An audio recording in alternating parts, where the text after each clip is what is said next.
हाय, आपके साथ मैं हूँ Surabhi Sharma. India TV YouTube channel subscribe करिए, बेल आइकन दबाएं।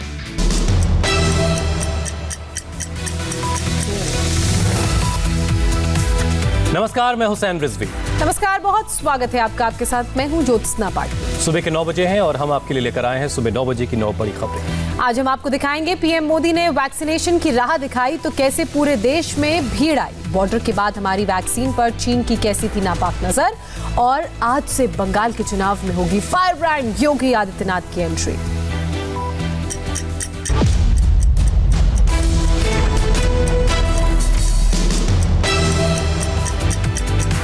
9 बजे की सबसे बड़ी खबर उत्तर प्रदेश के हाथरस से है, जहां छेड़छाड़ की पुरानी रंजिश में आरोपियों ने लड़की के पिता को सरेआम गोलियों से भून डाला। अस्पताल ले जाते वक्त रास्ते में ही लड़की के पिता की मौत हो गई। पुलिस ने इस मामले में 4 नामजद लोगों के खिलाफ मामला दर्ज किया है।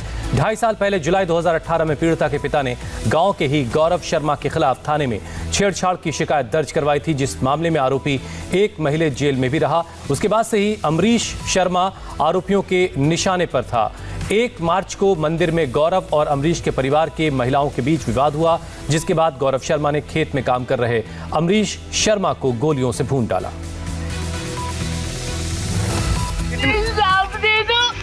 प्लीज मुझे इंसाफ दे दो। गांव के लोग थे?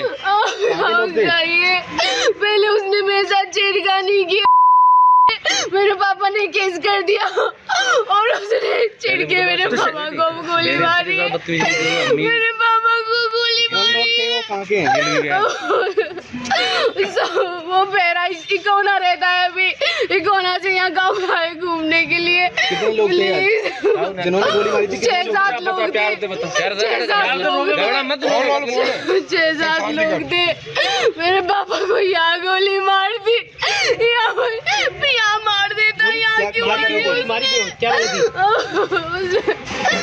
पहले केस चल रहा है। पहले उसने बदतमीजी करी। क्या कर रहे थे आज वो खेत पे? क्या कर रहे थे? आलू की खुदाई चल रही थी। मेरे पापा को कोई मतलब नहीं किसी से। मेरे पापा गोली मार दी। क्या नाम है? उसने गोली मारी? जिसने गोली मारी उसका नाम पता है आपको? गौरव शर्मा। गौरव शर्मा, गौरव संग्राना।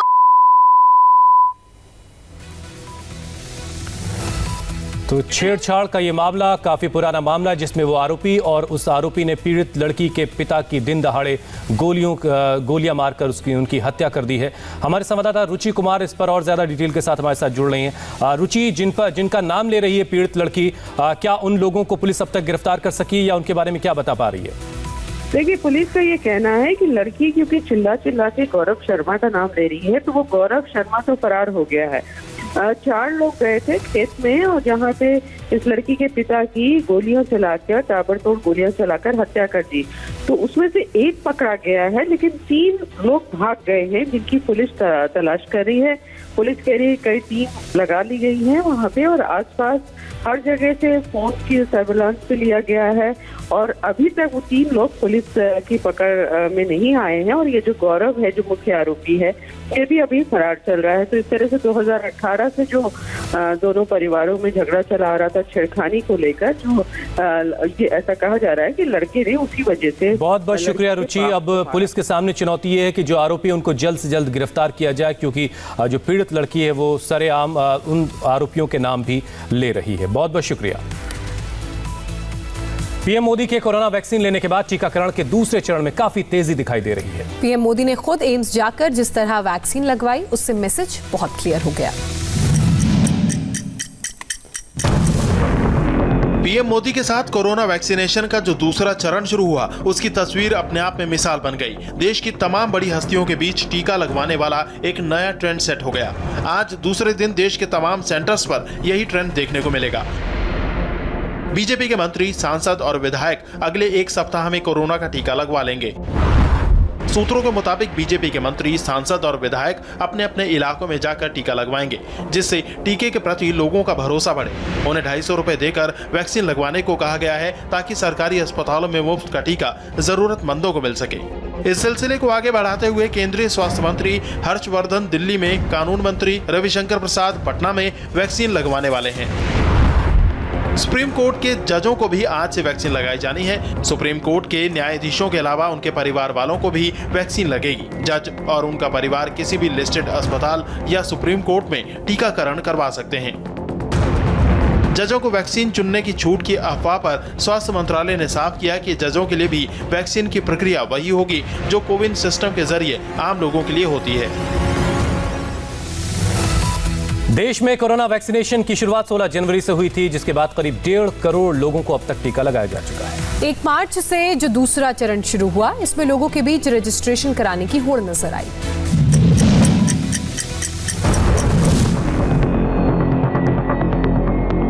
एक मार्च से कोरोना वैक्सीनेशन का जो नया चरण शुरू हुआ, उसमें 60 साल से ऊपर और 45 साल से ऊपर के गंभीर बीमारी वाले लोगों की दिलचस्पी हौसला बढ़ाने वाली है। वैक्सीनेशन ड्राइव के पहले ही दिन 1,28,630 सीनियर सिटीजन और 18,850 गंभीर बीमारी वाले लोगों ने कोरोना के टीके लगवाए। हम कोविड के खिलाफ जो जंग 1.25 साल से प्रधानमंत्री जी के नेतृत्व में लड़ रहे हैं, वो किसी को जवाब देने के लिए नहीं लड़ रहे हैं। वो हम अपने देश के लोगों के प्राणों की कोविड से रक्षा करने के लिए हम ये जंग लड़ रहे हैं, और इसमें जो हमारा धर्म और कर्तव्य है हम उसका पालन कर रहे हैं। कल यानी सोमवार को करीब 24.5 लाख बुजुर्गों ने कोविन पोर्टल में रजिस्ट्रेशन करवाकर वैक्सीन बुक करवाई, जबकि 50,000 ऐसे हेल्थ वर्कर्स और फ्रंटलाइन वर्कर्स ने रजिस्ट्रेशन करवाया जो पहले राउंड में किन्हीं वजहों से वैक्सीनेशन से चूक गए थे। कोरोना से सबसे ज्यादा प्रभावित महाराष्ट्र में दूसरे राउंड के वैक्सीनेशन के लिए विशेष इंतजाम किए गए हैं। वहीं दिल्ली में 56 सरकारी और 13 प्राइवेट अस्पतालों में वैक्सीनेशन की व्यवस्था की गई है। ये आरएमएल अस्पताल है, सरकारी अस्पताल है। यहाँ पर कोवैक्सीन लोगों को लग रहा है। सभी सरकारी अस्पतालों में वैक्सीन लग रही है। इसके अलावा जो प्राइवेट हॉस्पिटल्स हैं वहाँ पर कोविशील्ड भी लग रही है। और ये इस वक्त आरएमएल अस्पताल के वैक्सीनेशन रूम की तस्वीर हम आपको दिखा रहे हैं, जहाँ पर जो रजिस्ट्रेशन नंबर है, जब आप वो लेकर आएंगे, जब फॉर्म लेकर आएंगे, तो यहाँ पर आपको वैक्सीन लगेगा। वैक्सीन के लिए रजिस्ट्रेशन की होड़ के बीच कोविन ऐप को लेकर शिकायतें आई। इस पर हेल्थ मिनिस्ट्री ने यह साफ किया कि कोविन ऐप प्रशासनिक कामों के लिए है। दूसरे राउंड के तहत वैक्सीन लेने के लिए रजिस्ट्रेशन www.cowin.gov.in पर करना होगा। देश विदेश में बढ़ती भारत की वैक्सीन की डिमांड से चिढ़ा चीन साजिश रचने पर अब उतर आया है। चीन के हैकर्स ने भारत में वैक्सीन बनाने वाली 2 कंपनियों के सर्वर हैक करने की कोशिश की थी। अगर चीनी हैकर्स अपने प्लान में कामयाब हो जाते तो भारत में बनने वाली इन दोनों वैक्सीन का फॉर्मूला उनके हाथ लग जाता। चीन की इस साजिश का खुलासा अंतर्राष्ट्रीय न्यूज एजेंसी रॉयटर्स की खबर में हुआ है, जिसके मुताबिक चीन के हैकर्स ने सीरम इंस्टीट्यूट और भारत बायोटेक के सर्वर्स को हैक करने की कोशिश की थी। चीन की इस नाकाम कोशिश पर रॉयटर्स की डिटेल्ड रिपोर्ट के मुताबिक चाइनीज हैकिंग ग्रुप APT10 उर्फ स्टोन पांडा ने सीरम इंस्टीट्यूट ऑफ इंडिया और भारत बायोटेक के IT इंफ्रास्ट्रक्चर और सप्लाई चेन में लूप होल्स को खोजने की कोशिश की थी। हैकर्स का मकसद इन दोनों कंपनियों के सर्वर में सेंध लगाकर कोरोना वैक्सीन का फॉर्मूला हासिल करना है, जिससे दुनिया के दवा बाजार में चीनी कंपनियों को भारत पर बढ़त मिल सके। इस पूरी साजिश का खुलासा करने वाली साई फर्मा नाम की एक विदेशी एजेंसी के मुताबिक उन्होंने चीनी हैकर्स के इन नापाक मंसूबों की जानकारी भारत की कंप्यूटर इमरजेंसी रिस्पांस टीम को दे दी है। चीन सरकार ने अब तक इस पर कोई जवाब नहीं दिया है, जबकि ये बात जगजाहिर है। चाइनीज हैकिंग ग्रुप APT10 उर्फ स्टोन पांडा चीन की होम मिनिस्ट्री के लिए काम करता है। इससे पहले दिसंबर में अमेरिकी कंपनी फाइजर ने भी दावा किया था कि उसकी कोरोना वैक्सीन से संबंधित डाटा को चुराने की कोशिश की गई थी।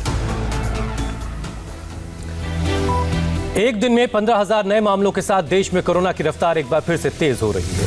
इसमें बड़ी तादाद महाराष्ट्र जैसे राज्यों से है, जहां सख्ती के बावजूद बड़े पैमाने पर लापरवाही की जा रही है। ये 3 तस्वीरें महाराष्ट्र में कोरोना के बढ़ते संक्रमण के बीच भावी खतरे की झलक दिखा रही है। सख्त गाइडलाइंस के बाद न राजधानी मुंबई के इस पब में किसी नियम का पालन है, न ही पुणे के इस अस्पताल में वैक्सीन लेने पहुंचे लोगों के बीच कोई सोशल डिस्टेंसिंग। इसी तरह नागपुर में भी पिछले 5 दिन से हर रोज 1000 केस सामने आ रहे हैं, लेकिन लगता नहीं किसी को इसकी परवाह भी है। महाराष्ट्र में लापरवाही का सबसे चर्चित वीडियो वर्ली के इस पब का है, जहां सैकड़ों की संख्या में लोग डांस करते नजर आए। पब के अंदर सोशल डिस्टेंसिंग तो भूल जाइए, लोगों ने मास्क तक नहीं पहना है। नियम के मुताबिक पब रात 11 बजे बंद हो जाना चाहिए था, लेकिन यहाँ पार्टी रात भर चलती रही। ये वीडियो महाराष्ट्र नवनिर्माण सेना ने जारी करके सीधे मुख्यमंत्री उद्धव ठाकरे और उनके बेटे आदित्य ठाकरे पर अटैक किया। आदित्य ठाकरे वर्ली से ही विधायक हैं। श्रीमान आदित्य जी ठाकरे जी का ये एरिया है और उनका एरिया में मेरे को लगता है कि उनके यहाँ पे कोरोना नहीं आ रहा है, क्योंकि उद्धव जी ठाकरे बोल रहे हैं कि कोरोना अभी तक गया नहीं है। हमारा सवाल है कि माननीय मुख्यमंत्री महोदय के आदेश को ठुकराने की ताकत रखने वाली ये इनविजिबल पावर वर्ली में कौन सी है, किसकी है, कौन से नेता की है? लापरवाही की इन्हीं वजहों से महाराष्ट्र बढ़ते कोरोना केसों के ढेर पर बैठा है। पिछले 5 दिनों में पूरे महाराष्ट्र में 8,000 से ज्यादा केस दर्ज किए गए। हालांकि सोमवार को इसमें कुछ गिरावट दर्ज की गई। सोमवार को 6,397 लोगों में कोरोना की पुष्टि हुई। इनमें 30 लोगों की मौत हुई। सोमवार को अकेले मुंबई में 855 लोग कोरोना की चपेट में आए। और आज ममता बनर्जी के गढ़ में गरजेंगे उत्तर प्रदेश के मुख्यमंत्री योगी आदित्यनाथ। पश्चिम बंगाल बीजेपी लगातार सीएम योगी आदित्यनाथ की रैलियों की डिमांड कर रही थी।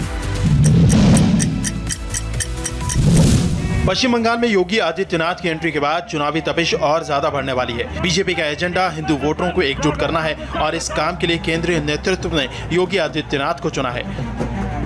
बंगाल में चुनावों की तारीख के ऐलान के बाद आज सीएम योगी की पहली बड़ी रैली है। योगी आदित्यनाथ आज मालदा के गाजल कॉलेज में पहले एक रैली को संबोधित करेंगे। रैली के दौरान योगी के निशाने पर ममता सरकार और उनकी नीतियां रहने वाली हैं।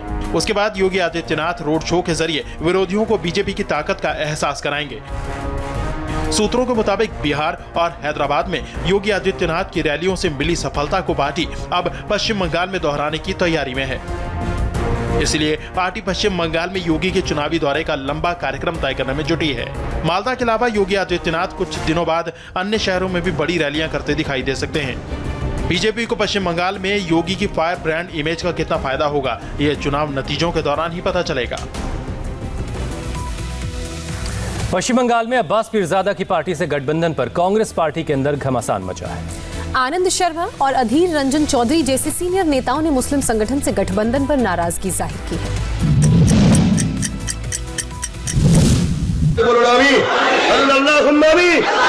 ভারতবর্ষে এমন কঠিন একটা ভাইরাস দিক, এই ভারতবর্ষের জন্য 10, 20, 50 কোটি লোক মরে যায়। বলুন আল্লাহুম্মা আমিন। एक तरफ बंगाल के चुनावी समर में अब्बास पीरजादा भड़काऊ बयानबाजी कर रहे हैं, तो वहीं दूसरी तरफ उनकी पार्टी की तरफ से किया गया गठबंधन कांग्रेस को रास नहीं आ रहा। कांग्रेस के सीनियर लीडर पार्टी आला कमान के फैसले से खुश नहीं है। दरअसल पश्चिम बंगाल विधानसभा चुनावों को लेकर कांग्रेस, सीपीएम और फुरफुरा शरीफ पीरजादा अब्बास सिद्दीकी की पार्टी इंडियन सेकुलर फ्रंट ने एक साथ मिलकर चुनाव लड़ने का ऐलान किया है। इस ऐलान से कांग्रेस के सीनियर नेता भड़क गए हैं।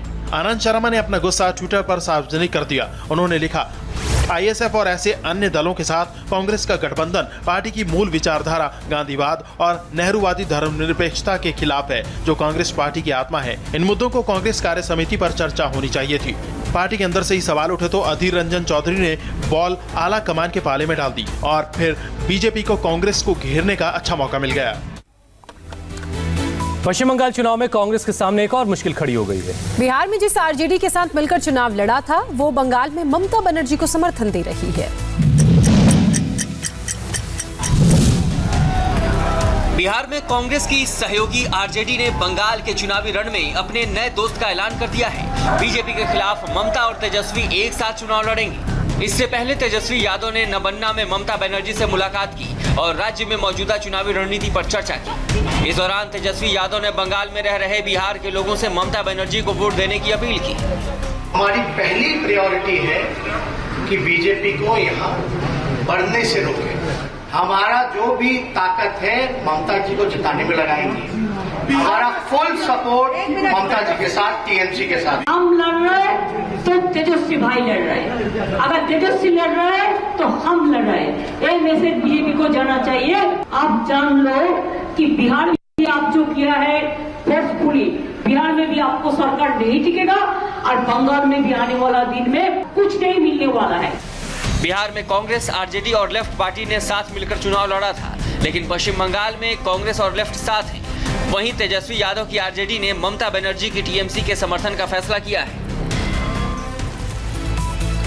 लखनऊ में आज से 5 अप्रैल तक धारा 144 लागू कर दी गई है।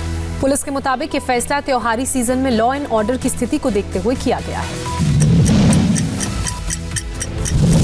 इसी महीने महाशिवरात्रि और होली का त्योहार है, तो वहीं शब बारात भी है। इसलिए कृषि कानूनों को लेकर लखनऊ किसानों का अखाड़ा न बन जाए या वैक्सीनेशन के बीच भीड़ की वजह से कोरोना का वायरस दोबारा सिर न उठा ले और त्योहारों के मौके पर सांप्रदायिक सौहार्द बना रहे। यही वजह है कि लखनऊ में तत्काल प्रभाव से 5 अप्रैल तक धारा 144 लागू कर दी गई है। इस दौरान लखनऊ प्रशासन ने जो गाइडलाइंस जारी की है उसके मुताबिक किसी भी बंद कमरे या हॉल में उसकी क्षमता के 50% ही लोग इकट्ठा हो पाएंगे। 200 से ज्यादा लोग एक साथ जमा नहीं हो सकेंगे। सबको मास्क लगाना और सोशल डिस्टेंसिंग का पालन करना होगा। पुलिस के बिना अनुमति के कोई जुलूस नहीं निकल पाएगा।